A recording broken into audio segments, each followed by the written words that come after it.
Welcome বন্ধুরা, আমার নতুন একটা ভিডিওতে সবাইকে ওয়েলকাম জানিয়ে আজকের ভিডিওটি এখানে শুরু করছি। আজকের আয়োজনে থাকছে বাচ্চাদের জন্য হাই প্রোটিনযুক্ত একটি খিচুড়ি রান্না। তো এই হাই প্রোটিনযুক্ত খিচুড়ি রান্নাটা তৈরি করার জন্য এখানে প্রথমে নিয়েছি 1 চামচ মসুর ডাল, 1 চামচ মুগ ডাল, এবার নিয়ে নিব 1 চামচ মাসকলাই ডাল, 1 চামচ বুটের ডাল অথবা ছোলার ডাল, যে যেটাই বলো, আর নিয়ে নিচ্ছি 1 চামচ ভাতের চাল। এখানে ভাতের চালের পরিবর্তে কিন্তু পোলাওয়ের চালটাও নিতে পারো, কিন্তু আমি ভাতের চালটা দিয়েই খিচুড়িটি রান্না করলাম। এখন দেখো, খিচুড়ির মধ্যে পানি দিয়ে কিন্তু ভালো করে ধুয়ে নিব। এই খিচুড়িটা রান্না করার সময় মাসকলার ডাল দিয়েছি, সেই ক্ষেত্রে কিন্তু এখানে মাসকলার ডাল থেকে অনেক ধরনের কালো কালো কিছু নোংরা জিনিস বের হয়, তো তাই আমি 6 থেকে 7 বার পানি পাল্টে পাল্টে ধুয়ে নিয়েছি। তারপর একটা ভালো করে পরিষ্কার করে নিয়ে চলে যাব চুলায়।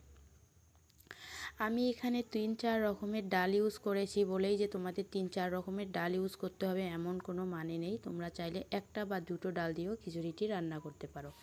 এখানে প্রেশার কুকারে রান্নাটা করব, তার জন্য প্রেশার কুকার গরম করে দিয়ে দিলাম ঘি, আর দিয়ে দিলাম পরিমাণ মতো পেঁয়াজ কুচি।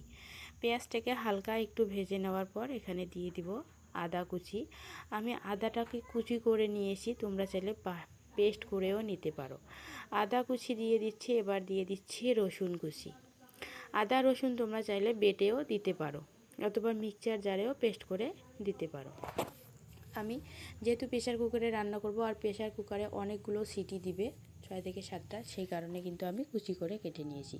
এখন ফোড়নে দিয়ে দিচ্ছি সামান্য পরিমাণে গোটা জিরে, 2টো এলাচ আর 1 টুকরো দারুচিনি। এগুলো দিয়ে হালকা একটু লাল লাল করে ভেজে নেব। যখন ভাজা হয়ে আসবে এখানে দিয়ে দিব গাজর কুচি।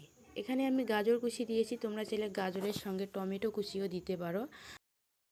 আমার হাতের পাশে টমেটো ছিল না, সেই কারণে আমি টমেটোটা দিতে পারিনি, তাই গাজর দিয়ে খিচুড়িটি রান্না করলাম। গাজরটাকে একটু ভেজে নেওয়ার পরে চাল এবং ধুয়ে রাখা ডালগুলো দিয়ে দিচ্ছি। এখানে আমি যতগুলো ডাল নিয়েছি তার থেকে কিন্তু 1 চামচ চাল নিয়েছি, মানে 3-4 রকমের ডাল নিয়েছি, আর 3-4 রকমের ডালের সঙ্গে 3-4 চামচ ডাল গেছে আর 1 চামচ চাল গেছে। সেক্ষেত্রে কিন্তু খাবার ভিটামিন পুষ্টিটাও অনেক বেড়ে যাবে এবং খাবারের টেস্টটাও বেড়ে যাবে। তো এখানে আমি হালকা করে ভেজে নিলাম চাল ডালগুলো। এখন পর্যাপ্ত পরিমাণে পানি দিয়েছি, আর পানিটা দিয়ে প্রেশার কুকার ঢাকনা দিয়ে ঢেকে রেখেছি। আর প্রেশার কুকারের মধ্যে দিয়ে দিয়েছি লবণ আর দিয়েছি হলুদ। এবার 1 টুকরো মাছের পিস ভেজে নিয়েছি, সামান্য একটু লবণ আর হলুদ গুঁড়ো দিয়ে মাছটাকে হালকা করে ভেজে নিয়েছি।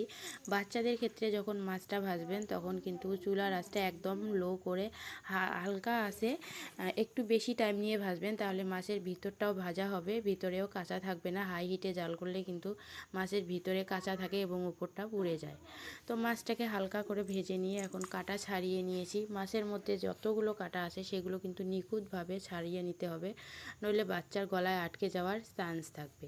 এদিকে প্রেশার কুকারে আমি 6 থেকে 7টা সিটি দিয়েছে খিচুড়িগুলো আমার রান্না হয়ে গেছে। তবুও একটু আলু মেশার দিয়ে ভালো করে ম্যাশ করে নিচ্ছি, বাচ্চার যেন গলায় আটকে না যায়, বাচ্চার যেন খাওয়ার সুবিধা হয়, সেক্ষেত্রে আমি একটু আলু মেশার দিয়ে ম্যাশ করে নিচ্ছি। তোমাদের বাচ্চা যদি একটু বড় হয়ে থাকে তাহলে তোমরা এটা আলু মেশার দিয়ে ম্যাশ না করেও খাইয়ে দিতে পারো। এখন খিচুড়িটা নামিয়ে নিচ্ছি, ঠান্ডা করে এটাকে আমার মেয়েকে সার্ভ করব। তোমরা চাইলে এই খিচুড়িটি বাচ্চার সকালের খাবারে, দুপুরের খাবারে কিংবা রাতের খাবারে প্রধান খাবার হিসাবে কিন্তু এই খিচুড়িটি দিতে পারো। এই খিচুড়িটি রান্না করা হয়ে গেছে, এখন এখানে দিয়ে দেবো বেছে নেওয়া মাছগুলো। ভেজে নিয়েছি এবং সঙ্গে কাঁটাটাও ছাড়িয়ে নিয়েছি, সেটাও তোমাদেরকে দেখিয়ে দিয়েছি। এখন মাছগুলো দিয়ে মিক্সচার করে নেব, মানে খিচুড়ির সঙ্গে ভালো করে ম্যাশ করে নেব। মেখে নিয়ে কিন্তু এটা আমার মেয়েকে খাইয়ে দেব। তো এখানে শেষ করছি ভিডিওটি। সবাই ভালো থাকবেন, সুস্থ থাকবেন, প্লিজ চ্যানেলটি সাবস্ক্রাইব